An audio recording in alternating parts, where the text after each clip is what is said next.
संपादकीय news channel में आपका स्वागत है और मैं हूं जर्नलिस्ट डॉक्टर हरीशचंद्र लखेड़ा। कांवड़ यात्रा शुरू होने जा रही है और कांवड़ यात्रा में जितने इंतजाम सरकार को करने पड़ते हैं हर साल, उसमें लगता है कि लाखों करोड़ रुपए की खर्च होते होंगे। और ये कांवड़ सेवा जो यात्रा हो रही है, क्या वास्तव में जो पौराणिक तौर पर है क्या वही सत्य है, और जो वास्तव में ऐतिहासिक तौर पर है उसे हम कितना जानते हैं? और क्या आप जानते हैं कि ये जो यात्रा थी ये गढ़वाल के ब्राह्मणों ने शुरू की थी, जो कि दूर दराज के क्षेत्रों में, खासतौर पर दक्षिण भारत और राजस्थान, उसमें मरवाड़ी क्षेत्र में जो ये कलश ले जाते थे गंगा जल के, वहां से शुरू हुई थी।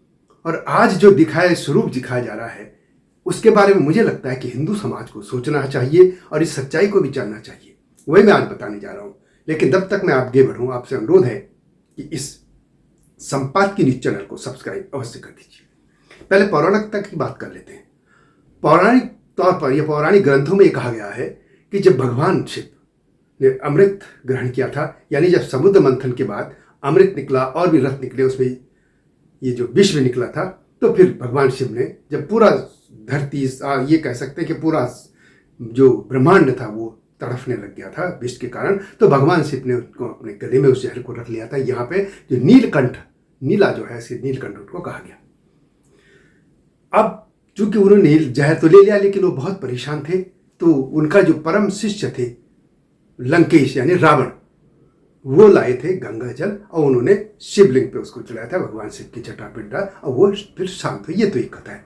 उसके बाद ये कहा जाता है कि प्रथम जो कांवड़ी थे जो वो थे भगवान परशुराम, और इसके अलावा भी इसको श्रवण कुमार से भी जोड़ दिया जाता है। ये तो पौराणिक कथा है और पौराणिक कथाओं का अपना महत्व है, इसको हम नकार नहीं सकते। ये पौराणिक जो कथाएं ये मनुष्य के, खासतौर पर जो हिंदू धर्म और हिंदू समाज या सनातन धर्म के लोग जो हैं इतने सौम्य हैं, इतने सहनशील हैं, दूसरे को भी अपने क्षेत्र में जगह देते हैं, प्यार देते हैं, वो सब की आधार यही पौराणिक कथाएं हैं। पौराणिक कथाओं का अपना महत्व है, मैं इसको नकार नहीं रहा।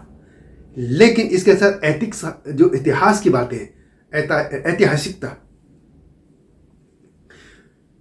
पौराणिकता का अपना महत्व है, लेकिन जो इतिहास की बातें हैं उसको भी याद रखना चाहिए। सबसे पहले जो कांवड़ सेवा की बात आती है वो लगभग 1860 के आसपास ये बात आती है कि तब कुछ साधुओं ने ये गंगा जल लेके ये गए थे और उन्होंने शिवलिंग पे इसको चढ़ाया था।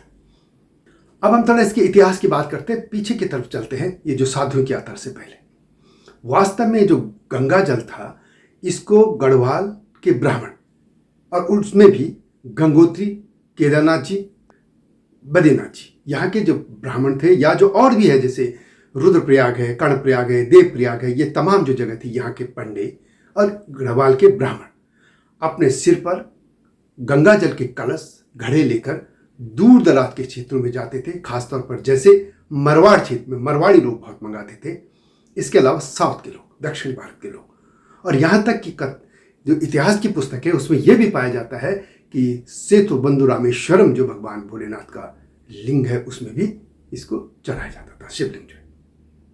तो ये जब ब्राह्मण वहां जाते थे तो वे अपने कंधे में ले जाते थे, उनको दक्षिणा मिल जाती थी, और वो जो एक कलश भी ले गए तो उसको कई जगह बांट के थोड़ी थोड़ी वो रख लेते थे। तो और वो यही होता है कि मृत्यु शैया पर जब आदमी होता है तो उसके मुंह में 2 बूंद गंगा जल डाल दिया जाता था। तो चूंकि लोग पैदल जाते थे और पैदल आते थे, बैलगाड़ी वगैरह ये साधन होते थे, लेकिन पैदल भी लोग जाते थे। अब क्या हो गया कि जब से सड़कें बन गई, एक तरफ लोग बड़े बड़े वाहनों में जाने लग गए और उसके बाद आते हुए पैदल भी, और अब सरकारी संस्थाएं हों या स्वयं सेवी संस्थाएं इनको खाने पीने का इंतजाम करने लगे, तो उससे हुड़दंगी टाइप लोग भी बहुत लोग आ गए। और इससे क्या हो गया कि अभी स्वरूप ऐसा हो गया कि जब कहीं भी कोई इनके शरीर को टच कर लेता है तो ये उग्र हो जाते हैं और युद्ध करने की हालत में हो जाते हैं, मार काट और पता नहीं क्या क्या तोड़ फोड़ कर देते हैं। लेकिन क्या भगवान भोलेनाथ का इनको कॉन्सेप्ट पता भी है? भगवान भोलेनाथ ही कहते हैं कि सारे जो भी आपके अवगुण हैं, क्रोध है, काम है, आप में जो को भी कुप्रवृत्तियां हैं, आप नशा करते हैं, जो भी, वो एक बार समर्पित कर दो मुझे और मुक्त हो जाओ। जब वो जहर पी सकते हैं तो ये आप में उग्रता कहाँ से आ गई? ये उग्रता तो नहीं होनी चाहिए कांवड़ियों में। आमतौर पर देखा जाता है कांवड़ी बहुत गुस्से में होता है, लेकिन ये गुस्सा क्यों हो रहा है?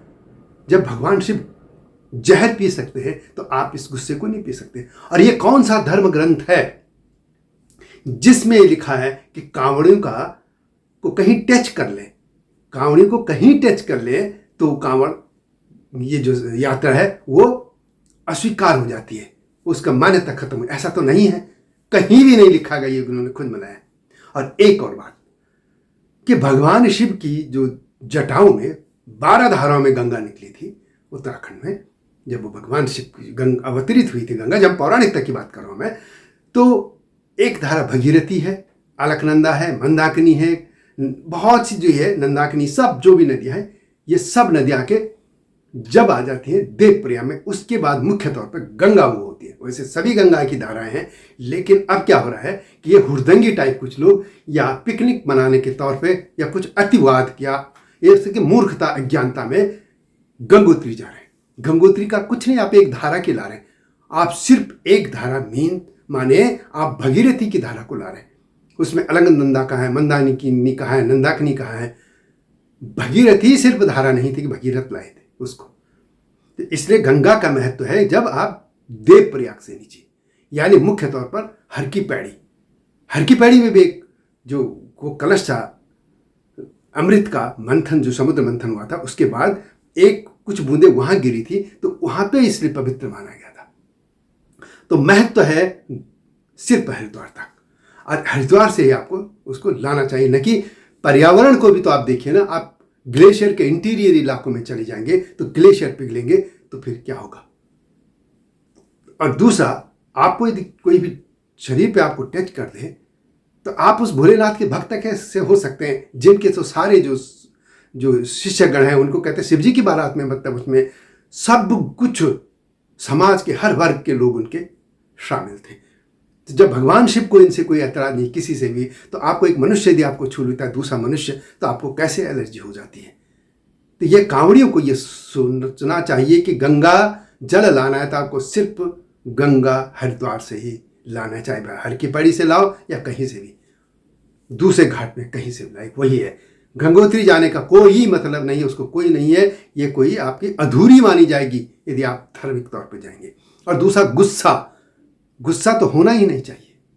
तो यही आप लोग कांवड़ी, आपका शुभ हो यात्रा, भगवान भोलेनाथ का ये महीना है श्रावण, आप सभी को शुभ हो, कल्याण करें भगवान शिव। और कांवड़ियों को उत्तराखंड का जो हिमालयी क्षेत्र है वहाँ के ग्लेशियर के भी हैं, और पर्यावरण को भी जानना चाहिए। वहाँ ये प्लास्टिक और वगैरह जो भी बोलते हैं या सामग्री जो भी, उसको वहाँ नहीं छोड़ना चाहिए, एक और बैग लेके उसको वापस ले आना चाहिए। यदि आप गंगोत्री और गोमुख तक भी जा रहे हैं, वैसे वहीं नहीं जाना चाहिए।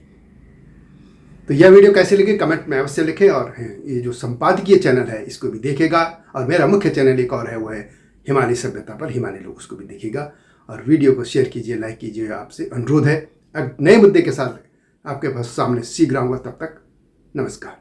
हिमालय पे पेड़ हो तो गीत गाएंगी नदियाँ, गीत गाएंगी नदियाँ। पेड़ों पे चिड़िया है तो गीत गाएंगी नदियाँ, पेड़ों पे चिड़िया है तो गीत गाएंगी नदियाँ। माँ की लोरी जैसे होते हैं नदियों के गीत,